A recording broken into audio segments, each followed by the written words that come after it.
Shalom, shalom, shalom, chers amis, shalom, chers frères, shalom, chers messianiques. Ce matin, je vais juste vous présenter la paracha de la semaine, la troisième paracha tirée du livre de Bereshit, c'est-à-dire de Genèse, puisque nous sommes actuellement dans le livre de Genèse. Cette paracha se situe dans Genèse chapitre 12 du verset 1 à Genèse chapitre 17, le verset 27. À cela, nous pouvons aussi étudier les livres suivants. Ésaïe, chapitre 40, verset 27, à Ésaïe, chapitre 41, verset 16. Pour mieux élucider cette paracha, nous ajoutons aussi la Torah de Yeshua, à savoir lire tout le livre de Luc, le chapitre 1, et la lettre et l'épître aux Romains, tout le chapitre 2 aussi. Il faut aussi le lire pour mieux comprendre cette paracha, qui a pour titre un lek leka, ce qui revient à dire sors ou va-t'en. En effet, dans cette paracha, il est juste question d'Élohim qui choisit Abraham afin que lui, Abraham, puisse habiter la terre d'Israël d'une part, et d'autre part pour que d'Abraham puisse naître une postérité, une descendance qui va occuper ce territoire.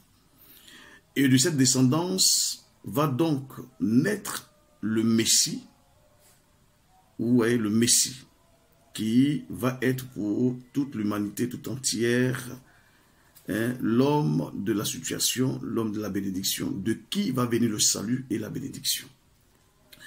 Ce matin, j'aimerais juste, de par cette paracha, vous entraîner dans une compréhension et vous révéler un mystère. Vous voyez, le mystère selon lequel la Torah étant le chemin de la vie, la Torah sauve, la Torah protège et la Torah nous donne d'être les meilleurs de notre génération si nous arrivons à obéir à la Torah, si nous arrivons à faire l'effort de marcher selon la Torah.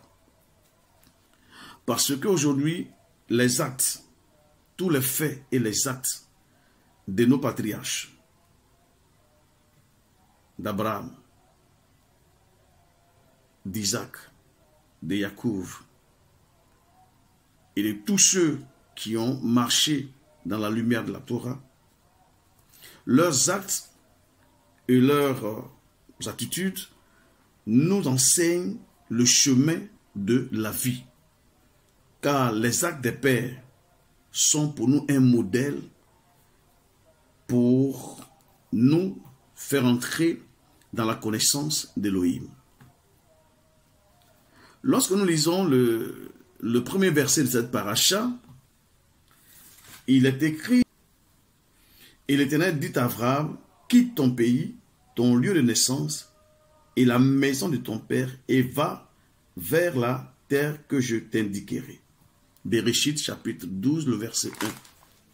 Vous voyez, voilà ce que le Seigneur va donc recommander à Abraham.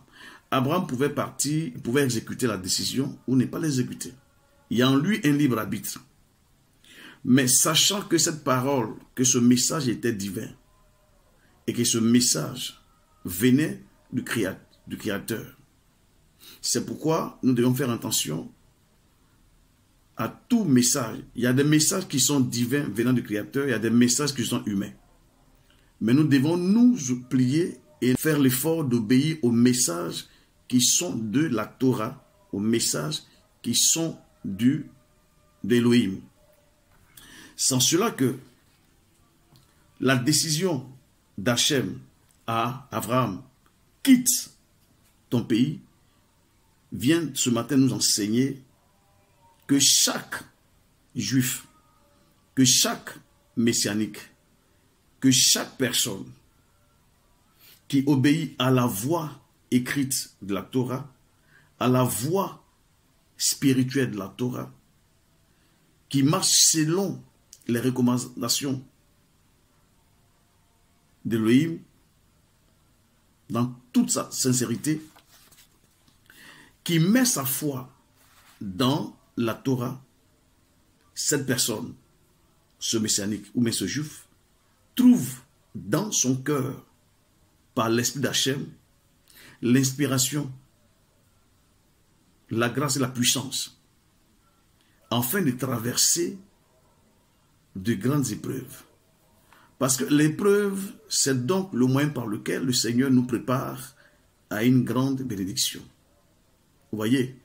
Et Abraham va être confronté à cette épreuve, celle de quitter son territoire, de quitter ses parents, de quitter ses frères, de quitter sa famille, de quitter sa nation, pour une destination que Elohim lui indiquerait. Mais ce qui est le plus intéressant, lorsque nous lisons dans toute la paracha, il est dit que Abraham a obéi. Donc, pour avoir obéi à la voix de la Torah, non seulement le Seigneur permet que de lui naisse le peuple d'Israël, le peuple gardien de la Torah, premièrement. Deuxièmement, de ce peuple, va donc naître le Messie, le sauveur du monde. Abraham va donc connaître d'autres grâces.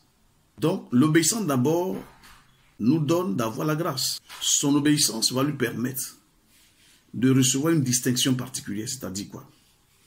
Abraham va donc recevoir la distinction d'être le père de qui va naître la Torah, puisque c'est de son peuple, donc il est le père de qui va naître la Torah. De lui, le Seigneur va nous donner la Torah au peuple d'Israël. Ensuite, à cause de ce qu'il a obéi et que la Torah a été remise à Israël, la Torah aujourd'hui est prêchée dans toutes les obédiences religieuses, dans toutes les communautés, dans tous les lieux religieux. La Torah est donc la boussole par excellence qui permet donc à l'humanité tout entière de retrouver le chemin d'Hachem, le chemin de la bénédiction. Imaginez un instant que Abraham avait manqué à ce rendez-vous, il avait désobéi. Nous ne serons pas aujourd'hui dans cette bénédiction.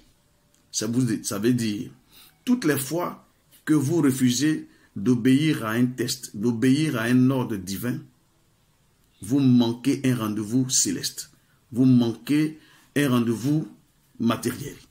Parce que quand vous refusez, vous sortez de la grâce. Il a accepté de payer le prix.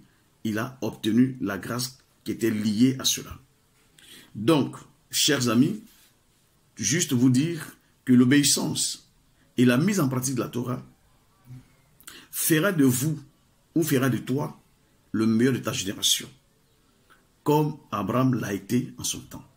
Le Seigneur finit par dire à Abraham, il dit, tu seras une source de bénédiction pour toutes les nations de la terre, pour toutes les familles de la terre.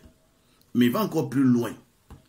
Il dit, celui qui va te maudire sera lui-même maudit, mais celui qui va te bénir, toi Abraham, sera béni, lui et toute sa descendance.